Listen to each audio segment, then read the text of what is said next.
In today's video, we will be looking at the life of one of the most influential medieval sultan in the Middle East.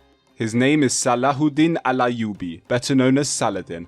Westerners may have heard about his notorious name in the 2005 film Kingdom of Heaven as the main antagonist, but Saladin is a heroic figure in the Muslim faith and literature. In history, he is regarded as the founder of the Ayyubid dynasty and first custodian of the two holy mosques, Sultan of Syria and Egypt, and protector of the Muslim coalition against the Christians. So who exactly is Saladin? How he becomes such a celebrated historical figure in the Islam world?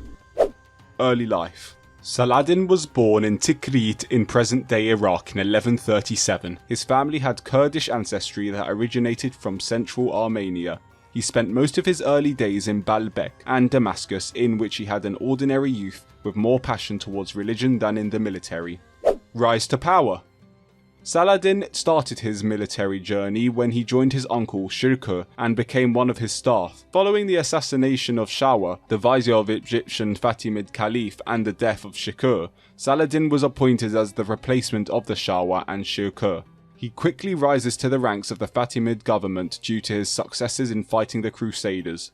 Following the death of Egyptian ruler Nur ad-Din in 1174, Saladin was promoted as the governor of Egypt. To strengthen his grip on his position, he appointed family members under his rule. Meanwhile, the death of Nur ad-Din resulted in the falling apart of the Muslim state coalition.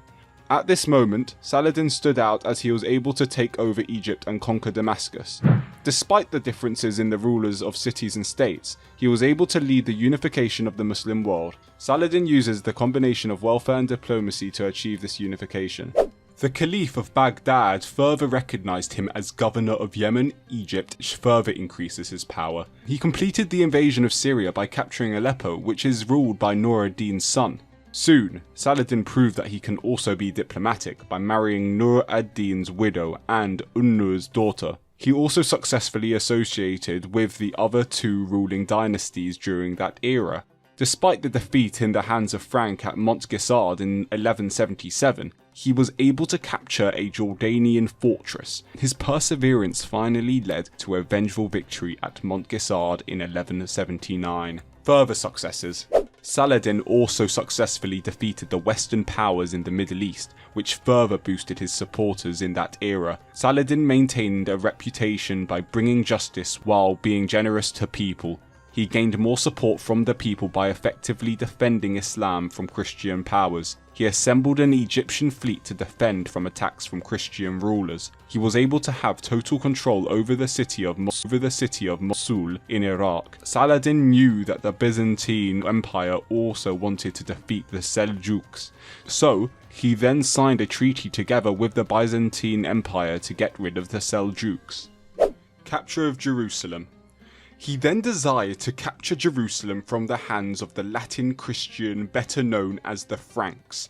Jerusalem is considered as a holy place for Muslims and Christians. First, Saladin invaded the surrounding region of Jerusalem to boost his chance of victory. When the Franks attacked the Kerak castle in 1187, Saladin plotted his revenge by assembling a huge army from Egypt, Jazira, Aleppo, and Syria. On July 4, 1187, Saladin declared war against the Franks in what would be called as the Battle of Hattin. Saladin's army easily outnumbered the Franks and took advantage of Franks' lack of war supplies towards their victory.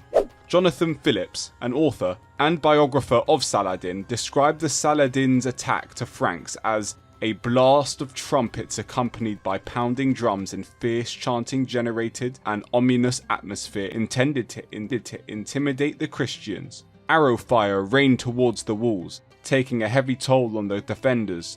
Even the vast hospital of St. John, arguably the greatest hospital in Latin Christendom, could barely cope with the numbers of wounded. Saladin's army also burned the dry grasses at Hattin, which further took a toll on the Franks' legion. Captured nobles, including Frank's leader, Guy of Lusignan, were released for ransom, while others were executed, including the members of Knights of Templar. Due to the defeat of the Franks, the whole Jerusalem was forced to surrender in October 1187 after the 88 years under the Christian rule.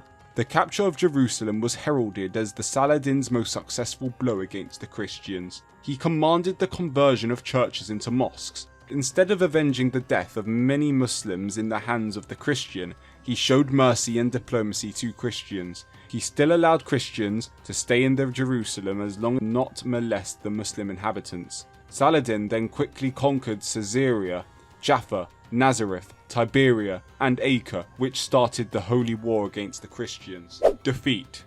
But just like any other great ruler, Saladin's rule would not stay for long. In 1189, Pope Gregory III forged an alliance with Germany, England, and France to bring back Jerusalem in the hands of the Crusade. They were joined by Frank's former leader, Guy of Lusignan. The Crusaders managed to defeat Saladin's army and capture back Acre in 1191. Saladin suffered defeat in the hands of the Crusade, forcing them to surrender control over Arsuf, Acre, and Jaffa. Soon, Saladin was forced to withdraw to Damascus. The defeat then damaged Saladin's reputation. Death and legacy. Saladin died of a fever in 1193 at only 56 years old. Before his death, he has given away most of this wealth to his poor patrons. His death led to the rapid collapse of the Muslim coalition. Saladin's legacy includes the creation of the Ayyubid dynasty, which lasted until 1260 in Syria. The Mamluks acquired Egypt and Syria after the collapse of the Ayyubid dynasty. Despite his defeat, Saladin left behind a huge legacy in the military. Due to his greatness, many books were written about him telling how his leadership and generosity unified the Muslim world. Many people still pay homage to his legacy of greatness, and his life is still a story worth telling across the world. Thank you for being all ears throughout the entire video. If you'd like to learn more about the nature of this business, subscribe now and click on the notification bell to be updated with my latest uploads. If you want to expand your income by engaging with some side hustles, feel free to contact me, so we'll get things moving right away. Remember, if you want to change your life, let's make a change together. You need to make a change.